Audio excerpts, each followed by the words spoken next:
तो लोकसभा चुनावों की तारीखों के ऐलान के बाद ही अब राजनीतिक पार्टियां जोर शोर से तैयारियों में भी जुटी हैं। एक तरफ उम्मीदवारों के नामों का ऐलान किया जा रहा है, तो वहीं दूसरी तरफ चुनाव प्रचार की तैयारियां भी तेज हैं। इसी क्रम में बात करते हैं बीजेपी के मास्टर कार्ड मास्टर चेहरे प्रधानमंत्री नरेंद्र मोदी की, जो कि पहली चुनावी रैली मेरठ में करने वाले हैं। पीएम मोदी मेरठ में 30 मार्च को बीजेपी उम्मीदवार अरुण गोविल के लिए प्रचार करेंगे। इस दौरान राष्ट्रीय लोकदल के राष्ट्रीय अध्यक्ष जयंत चौधरी भी संयुक्त रूप से पीएम मोदी के साथ मंच साझा करेंगे।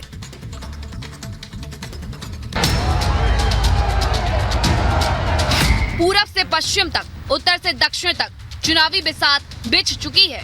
हर सीट पर जातीय सामाजिक समीकरण सेट हो चुका है और उस अभियान को भी आगे बढ़ाया जा रहा है, जिससे लाभार्थी वर्ग को साधा जा सके, गरीब, किसान, नौजवान को जोड़ा जा सके।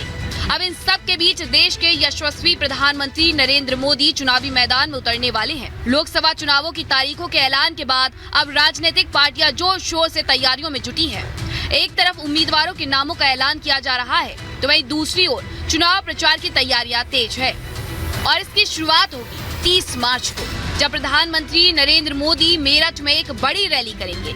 इस दौरान जयंत चौधरी भी उनके साथ मौजूद होंगे। बीजेपी ने मेरठ लोकसभा सीट से अरुण गोविल को अपना उम्मीदवार बनाया है।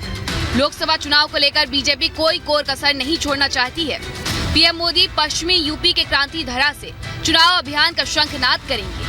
वहीं बीजेपी के नेता पीएम मोदी की रैली को लेकर तैयारियों में जुट गए हैं। पीएम मोदी अपनी रैली से पश्चिमी यूपी में सियासी तापमान बढ़ाएंगे। चुनावों की घोषणा के बाद पीएम मोदी का पहला दौरा मेरठ में होगा। पीएम मोदी 30 मार्च को मेरठ पहुंचेंगे, जहां वो बीजेपी प्रत्याशी अरुण गोविल के लिए प्रचार प्रसार करते हुए नजर आएंगे। हालांकि इस दौरान पीएम मोदी के साथ मंच साझा करते हुए राष्ट्रीय लोकदल के अध्यक्ष जयंत चौधरी भी नजर आएंगे। अब इस प्रचार प्रसार से बीजेपी को कितना फायदा होगा, वो देखने वाली बात होगी। पीएम मोदी के साथ चौधरी जयंत पहली बार मंच पर नजर आएंगे। दरअसल इस लोकसभा चुनाव में आरएलडी बीजेपी के साथ मिलकर चुनाव लड़ रही है। इस गठबंधन में आरएलडी के हिस्से 2 लोकसभा सीटें बिजनौर और बागपत आई हैं। इसके अलावा आरएलडी को एक विधान परिषद सीट भी बीजेपी ने दी है। गठबंधन के बाद अब आरएलडी के राष्ट्रीय अध्यक्ष जयंत चौधरी जहां बीजेपी उम्मीदवारों के लिए प्रचार करते नजर आएंगे, तो वहीं बीजेपी के बड़े नेता आरएलडी उम्मीदवारों के लिए प्रचार करेंगे। बता दें कि देश में 7 चरणों में लोकसभा चुनाव होंगे और 4 जून को नतीजे आएंगे।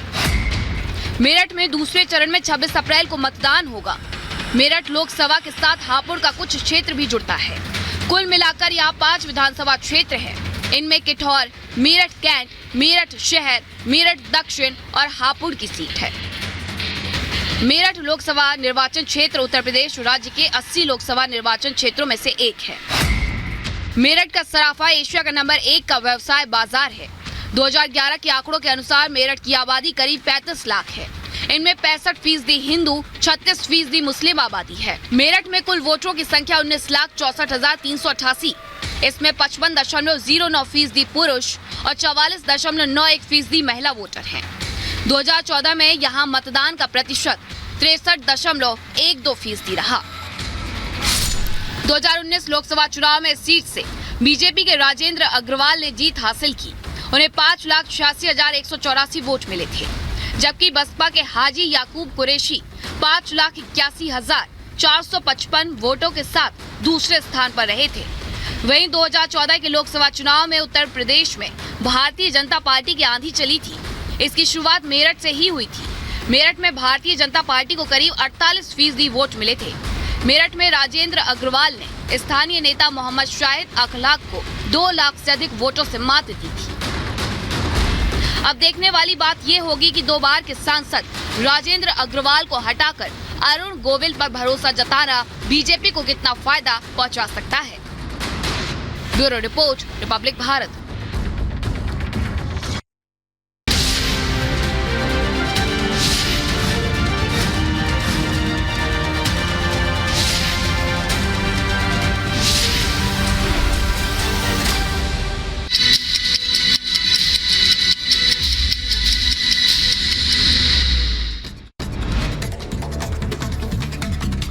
इजरायली सेना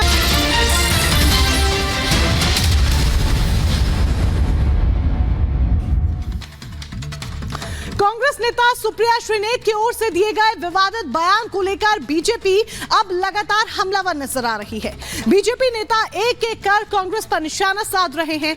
ऐसे में अब बीजेपी नेताओं ने चुनाव आयोग से न सिर्फ सुप्रिया श्रीनेत के खिलाफ शिकायत दर्ज कराई है, बल्कि आज बीजेपी नेता मंडी में जगह जगह इस विवादित बयान के विरोध में प्रदर्शन करते भी नजर आने वाले हैं।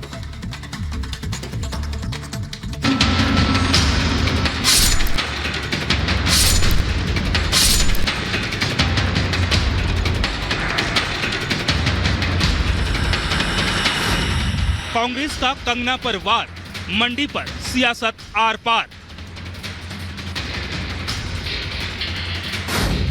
बीजेपी का बवाल, मानसिकता पर सवाल।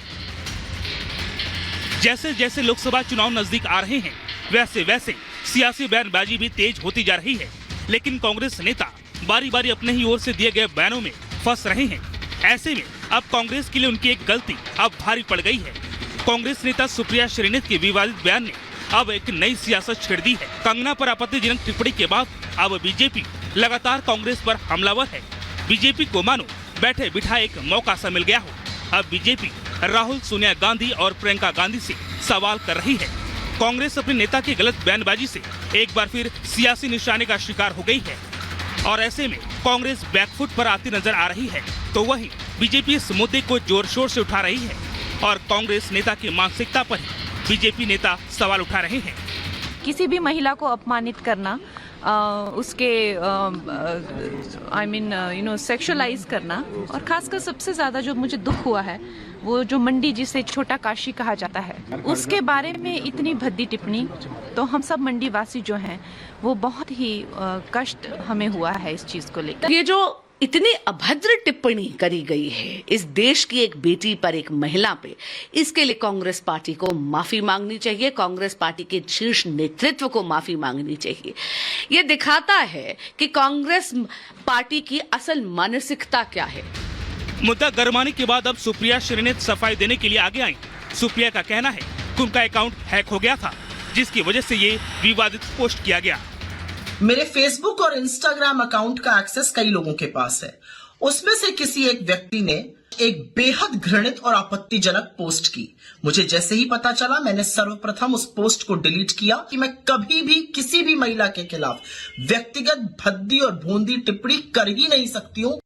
बीजेपी मामले को छोड़ना नहीं चाहती। कंगना के खिलाफ कांग्रेस नेताओं की टिप्पणी पर बीजेपी ने हिमाचल प्रदेश के मुख्य निर्वाचन अधिकारी से शिकायत दर्ज करा दी है, जिसके बाद अब कांग्रेस के लिए आफत बढ़ने वाली है। साथ ही पार्टी ने सुप्रिया श्रीनेत के खिलाफ कानूनी कार्रवाई की भी मांग की है। वहीं इस मुद्दे को प्रदेश भर में उठाने के लिए बीजेपी आज कांग्रेस नेताओं की ओर से विवादित टिप्पणी के खिलाफ विरोध प्रदर्शन भी करने जा रही है। इस विरोध प्रदर्शन में हिमाचल प्रदेश के पूर्व मुख्यमंत्री जयराम ठाकुर भी हिस्सा लेंगे। कंगना के पिता भी इस प्रदर्शन का हिस्सा होंगे। कांग्रेस के लिए ऐसा बयान देना अब उनके लिए सियासी मुसीबत बन गया है। अब देखना होगा कि बीजेपी इस मुद्दे को कहां तक खींचती है और कब कांग्रेस ऐसे बयानों से सबक लेगी। Bureau report, Republic Bharat.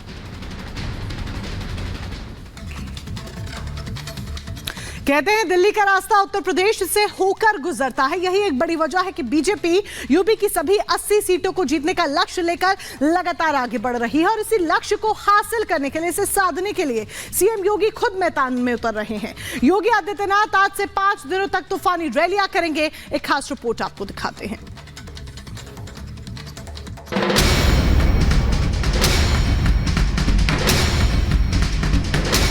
BJP के प्रचार को थार, एनडीए 4